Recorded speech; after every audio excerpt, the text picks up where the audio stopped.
Welcome back. Oh, you just stole my intro, dude. What's up, guys? Welcome back to Average Sakes. Let's go. Trevor, how you feeling? Mafia vibes or what? Up to something season.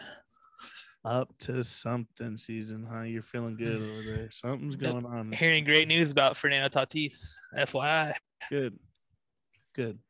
That's not where I wanted to start this podcast, though. This is baseball talk. Yes, we're just gonna dive right into the season. Month and a half in, feeling great. I'm feeling great, but feeling good.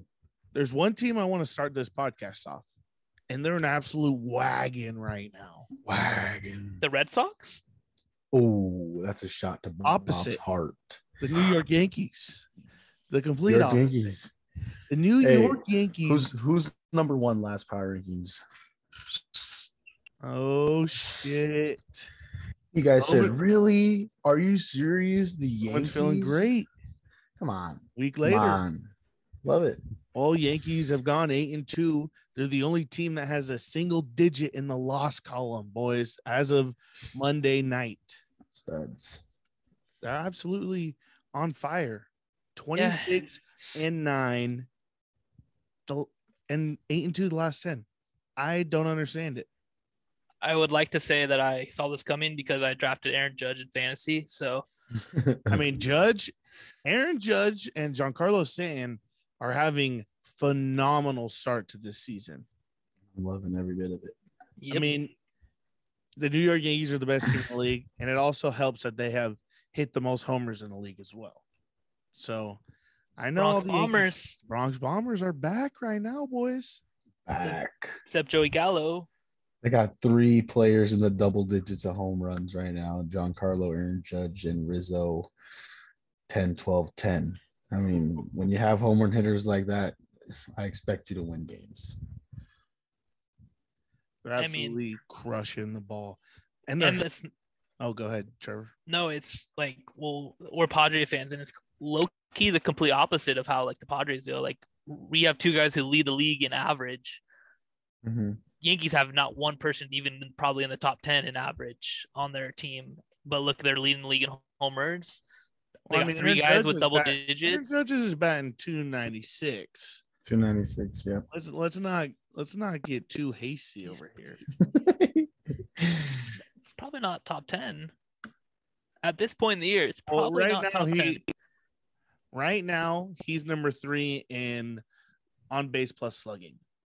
He's hitting 1,000. I'm not knocking what he's done because I've loved it. Fantasy more points than out Bryce the Harper, ass. More than Nolan Arenado, more than Jose Ramirez, Jordan Alvarez. Those are some top names. More than Eric Hosmer, right behind Manny, but not more. Not more. Manny and Mike Trout, the only 2 guys ahead of Aaron Judge in the on base plus slugging. The Yankees off to a great start. And love it. We've been talking so much about their bats, but they lead the league in ERA currently. Their staff, Nestor Cortez. Their staff is a wagon right now, guys. Nestor Cortez has been lights out with like 93 mile per hour stuff. He's working the corners, the funky moves. He's got a weird windup. Every other pitch, it seems like it's different. The old Johnny Cueto. And you know what? Now that I just say Johnny Cueto, he pitched tonight. And I talked about this a couple podcasts ago. He signed with the White Sox, a minor league deal. He was shoving.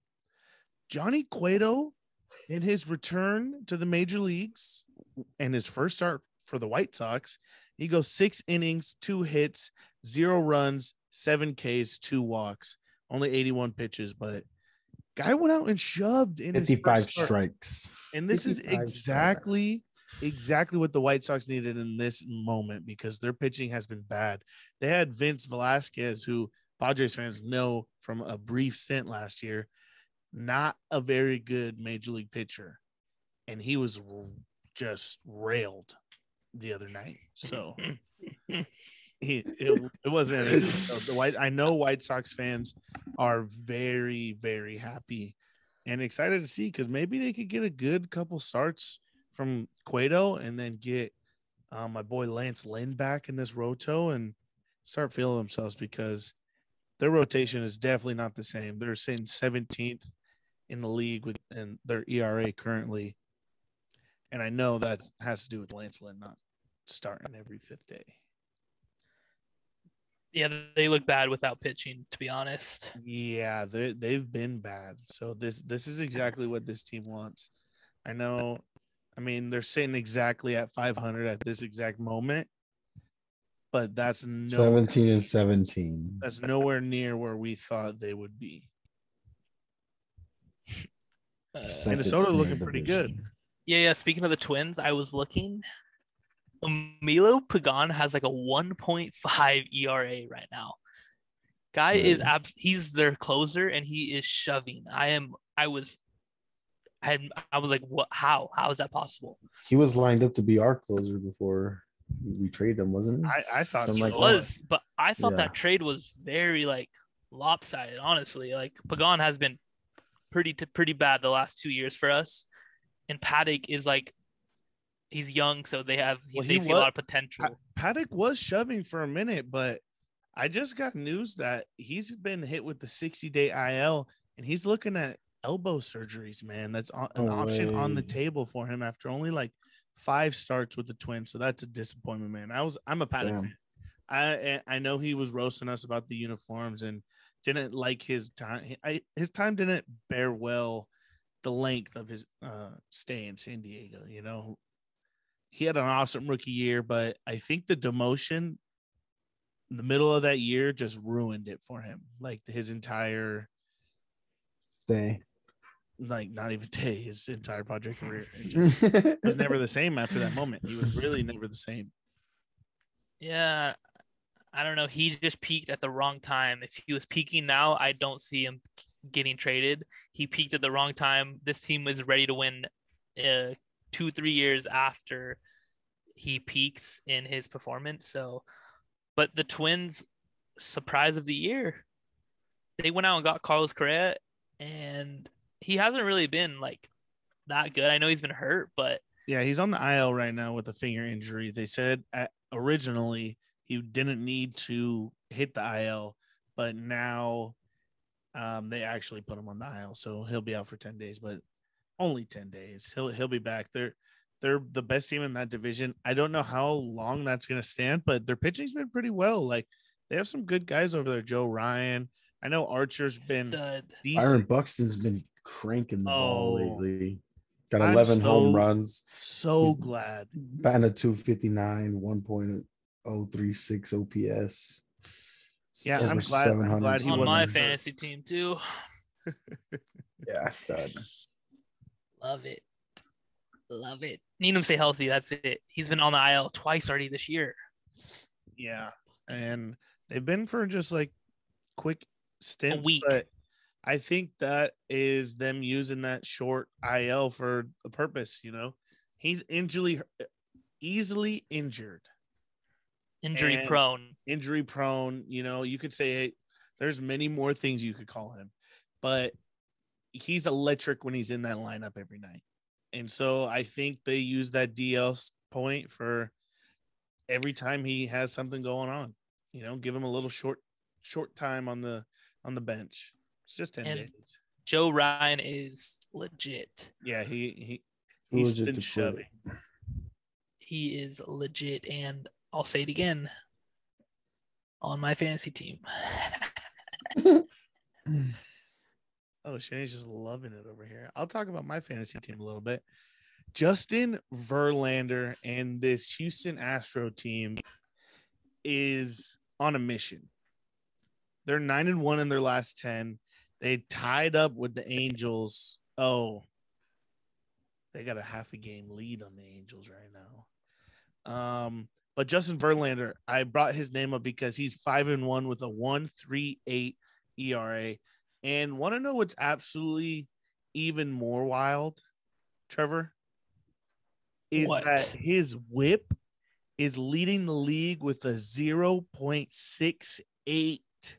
And if you are a new baseball fan, whip is walk, hits, and innings pitched. So that's basically every time a batter gets on base while you pitch an inning. And he leads the league right now in letting the fewest amount of batters reach base. Yeah, and for the casual fans, under 1 is considered elite. He is under 0.7 right now. So that's pretty good. And he's coming back from missing a year and a half, almost 2 full seasons to Tommy John at 9 years old, Trevor. Yeah, and he is not throwing 100 anymore. He's reinvented himself again. 5-6 years ago, baseball fans thought Justin Verlander was dead. He's since won a World Series and is now 39, coming back after Tommy John, and is the best pitcher in the league right now. He leads the league in not allowing people to get on base, and that is the name of the game. Name of the game, baby. That's the name of the game. You get on base, you score runs, you win games. We all watched the A's fucking movie. We all heard it. What's that called? What's that movie called? It's not coming to me right now. No free promo, dude. Bob Melvin. No free promo. My bad. Oma wasn't on that staff, was he? Don't matter. No. Sorry. He was in AZ, actually. Yeah, exactly. The Angels have been actually very good. Like, I know I was saying, hyping up the Astros and Justin Verlander. I had to get my little Verlander talk because he's on my fantasy team. All right. But the Angels have been great. Mike Trout is leading the league in on-base plus slugging. So I don't know if you guys are baseball fans and know these stats, but it has a lot to do with homers and on base. It's kind of about baseball. Kind of the reason why he's the best player in MLB. Yeah, Mike Trout again. I mean, I would not shock me if he wins comeback player and MVP, and Roman hits and nails that right there, because he's absolutely. That's what I'm talking about. Mike Trout's on a mission, and they got a lot going for them over there. Mike Trout, Shohei Ohtani, Reed Detmers has thrown a no-hitter. Like, wow, that kid was drafted just a year and a half, almost 2 years ago, because June's coming up. Yeah, like that kid was just drafted. I think he made some starts last year, at the end of last year in the bigs. I'm not too sure, but I think he's still technically a rookie through no-hitter. That was absolutely unreal. I didn't really catch that game was unreal.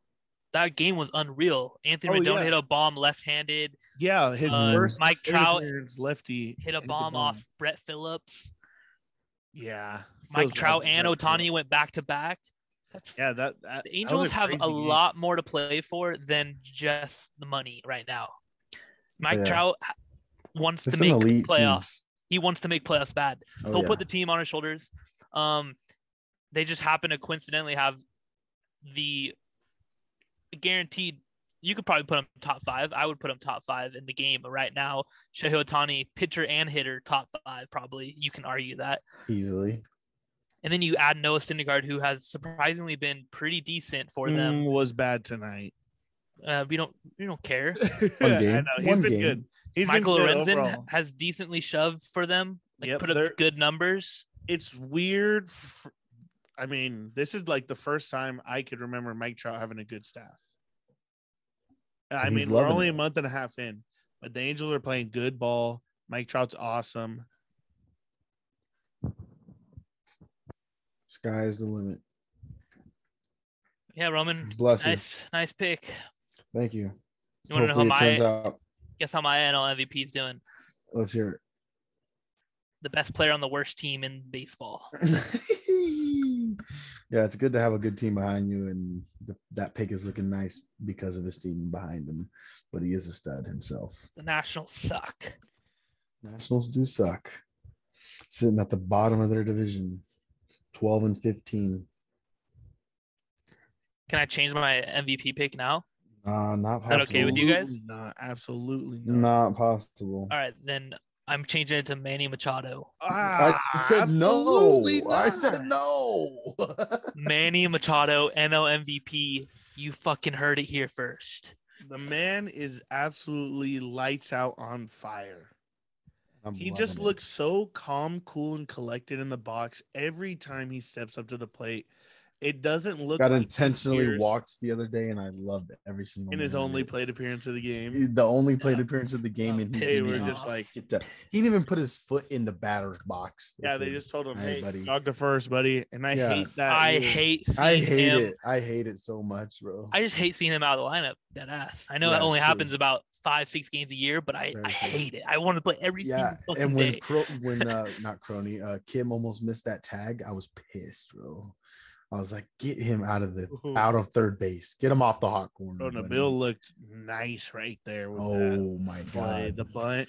Yeah. He tried to bunt in overtime Sunday night or Sunday afternoon. And our Padres pitcher, Nabil Krismat, picks up, instantly throws a third to get the free runner who was on second out instantly. So the bunt was basically erased. The runner on second erased. It just shut them down because Padres needed that. Yeah, he threw a good throw, but Kim the runner was a little fast, and Kim kind of tagged him weird, but it was almost safe. The main difference that I see from the team this year and the team last year is guys are filling in these spots and like actually performing. Last year we would have no Tatis, no Manny, and this team was absolutely dead. Like nobody knew how to do anything. It felt like. This time around, like luckily our studs are actually being studs, but at the same time, like Kim has stepped up enormous. I know it's not Tatis numbers, but I've seen him make like one error all year. He has the best WRC in shortstops across the league. Every shortstop in the league, Kim. I mean, he's been killing it. I know he's not Fernando Tatis, and he'll never be Fernando Tatis. Not many players in the league are. Yeah. But he's doing an awesome job filling in. And I think optioning Abrams was the right move for the Padres because he's going to get everyday reps and continue to grow. But Kim needs this time to grow. And that makes me feel safe as of right now for Tatis to have a full comeback and feel good. What's the news on him? I heard Twitter chirping a little bit. What's the news? Yeah. We're hearing multiple reports from multiple fake outlets. So they're all fake. I personally think he's going to be ready the week after he comes back from the disabled list, but that is just me. I've also seen reports he's going to come back late June, which is fine too, but they don't want to rush him, which makes a lot of sense. He's makes so much fucking money. He's the face of the franchise. But at the same time, if like it also is going to depend on how good the team's playing. If we fall off or something, we need offense. He's got to come back. He's got to come back. And we saw how the immediate impact Luke Voigt and Will Myers have just brought to the team this last weekend series. So, and then speaking of guys coming back, Blake Snell pitching on Wednesday. Yeah. Bump day, finally. Baby. Bump day in the brotherly city. What? The city of brotherly love or the brotherly city of love? It could probably be both. No cap. Yeah, I'm excited to see Blake back because he's also on my fantasy team. But more than that, the Padres have an extended amount of pitching, and they have to do something because they're gonna have Mackenzie Gore and Nick Martinez work out of the bullpen. And I don't like that for Gore because he's a starting pitcher, and I feel like he needs that cycle. Rattled. Yeah, I mean, he's looked awesome as a starter. All of our starters have. You're right. But at the same time, Padres need bullpen help, and there is a veteran coach for the first time, and we have a lot of veteran arms that have not lost their spot due to anything other than being injured. And so I think as my times playing in other sports with veteran coaches, the vets have to lose their spot. They have to get demoted for you to get promoted. An injury just makes you a fill-in. Blake Snell's been injured. Mike Clevenger was also injured to start this year. So the Padres used what they had to. Mackenzie Gore's looked awesome. Nick Martinez has actually been one of the best fifth man starters the Padres have had in decades, in absolute decades, because for what we've been thrown out there last year we just had numerous guys pitch fifth days. Reese Kinnear, who's I think in like double or triple A right now. We've had just a lot of guys cycle through the system. But Martinez has been good, and Blake Snell's going to have to continue to be good. Yep. He looked good in his minor league rehab starts, a lot of Ks, and I'm ready to see him back. I know he's excited. I don't think Blake Snell was too excited about the trade last year. I mean, he was just on a World Series team. To get dealt after that, after his long time with the Rays, it's hard. And so now, I mean, this whole offseason, we saw him build friendships, and he looked awesome in the Padres clips and everything they were posting, and him looking for Nemo, trying to find Nemo. Like, that was all over Twitter. And it was his friendship with Hosmer, and Hosmer's been absolutely on fire. So I know Blake wants to be there with his guys. Yeah, but on and the other hand, go ahead. I was just gonna touch on Gore really quick. I think that putting him in the bullpen isn't necessarily the best move, but it's the right move in this situation, just because I take a look back at all of the elite pitchers that are in our game right now.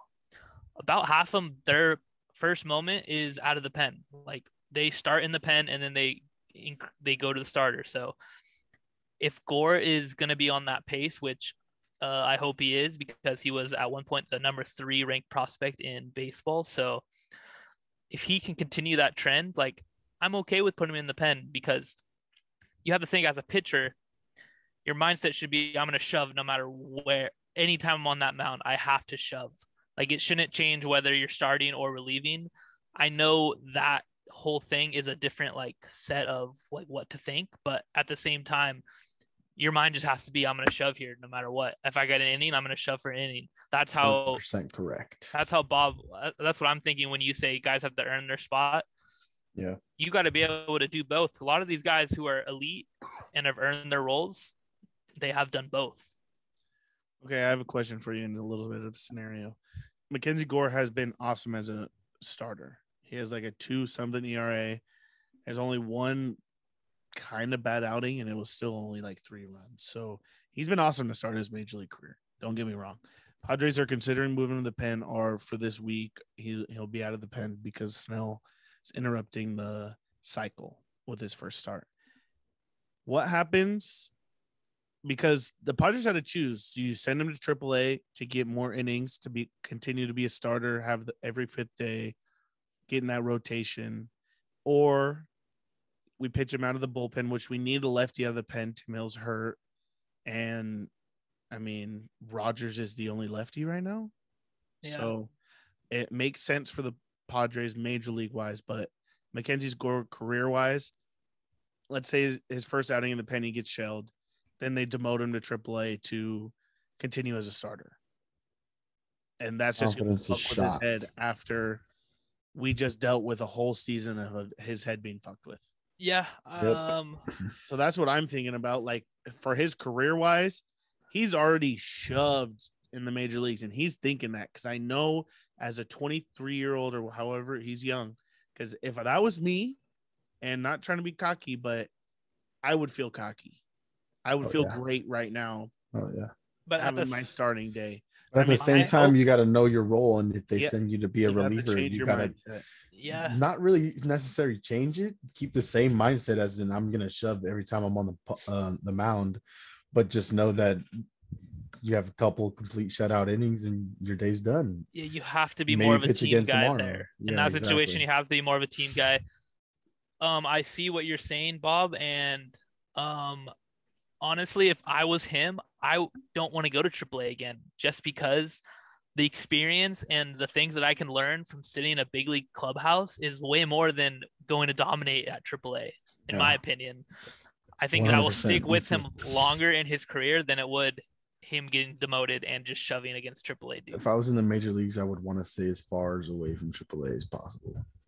But he is young, so it's an option, obviously, and I don't think we need to, just because Tim Hill's hurt, Taylor Roger only lefty. He definitely could eat some innings, but it's also you put him and Nick Martinez in there, and with the bill heating up, I feel like our problem would be fixed. Yeah, but say Darvish has a bad game, you could put Nick Martinez to piggyback him, Matt Gore 2 innings, 3 innings, That's why I think it's good to have at least a little longer relievers in your pen, just in case of issues like this. But at full strength, we do have decisions to make because we just added Robinson Cano, who took the place of Lamet, who, in my opinion, I'd rather have more pitching than hitting, but what do I know? What do I know? We do have. I hate to say it, but did we jinx Luke Voigt?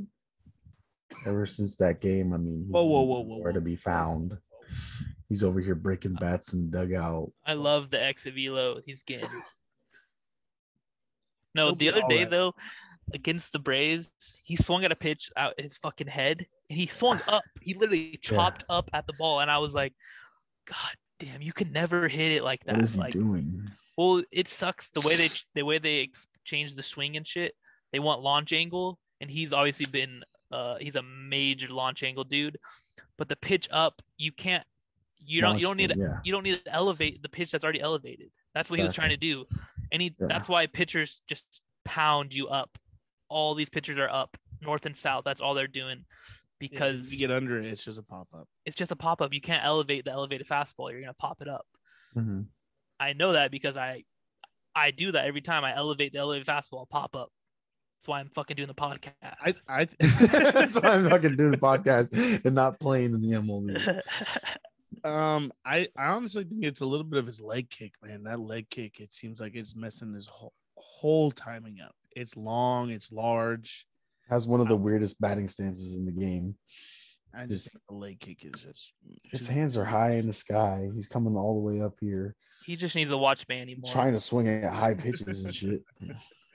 Manny looks awesome. It's got to be frustrating though, seeing like your teammate doing what Manny's doing, and then you're doing what you're doing. Is fucking hitting though, so it's not frustrating. Everyone's frustrated. Not Grish. Grish heating up. Grish heating up. I love that.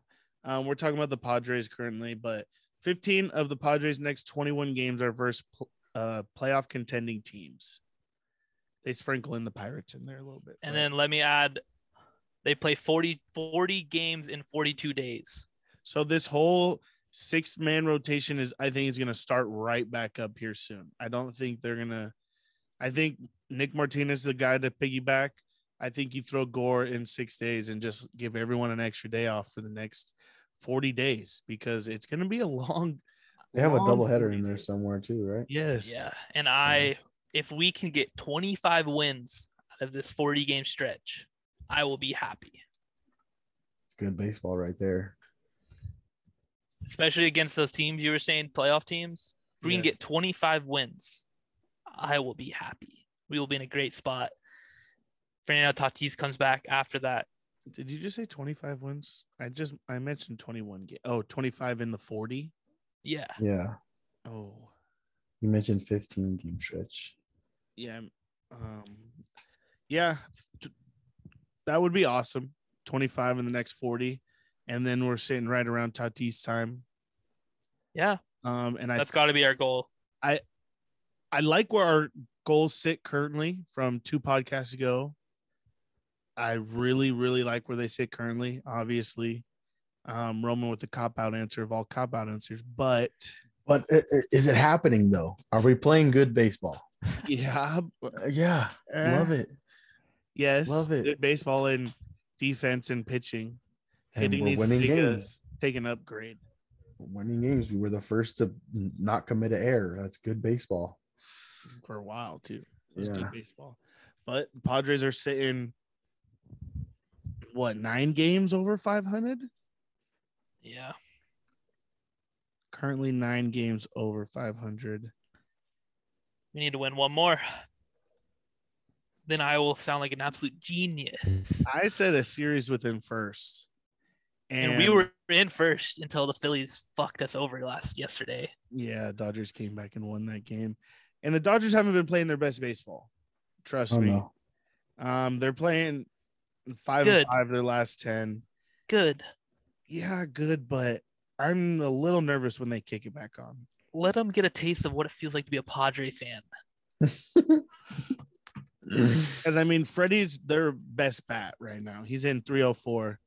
Everyone after that, it's a big drop-off. Turner with the Mookie Betts 277. heating up, though. Mookie Betts getting the swing. And Justin Turner, I hate to say it, these guys hitting like he was 7 for 14 against the Phillies, and they lost 3 games. And he was 7 for 14 and still hitting 202. No, yeah, he has been awful. He hit 500 for a series and is still hitting 200. Yes. And the Dodgers are continuing to win. I mean, they find ways to win, and it surprises me to this day. They just come back wins. Their pitching hasn't been great outside of Kershaw. Kershaw has been pretty good until he just got a little injured. Walker Buehler hasn't been himself. Julio Urias, I don't know what happened. Yeah, I don't know what's going on with that guy. Pirates just weird. banged him up. Freaking, I don't know. So my NL MVP and my NL Cy Young players both having the worst years of their career so far. Shenny's cursed. You're cursing them, buddy. Yeah, but my second NL MVP pick is having the best year.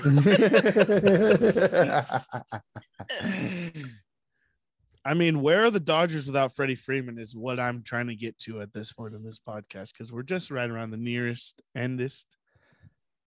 I don't think the Dodgers are anywhere close to as good as they are without Freddie right now.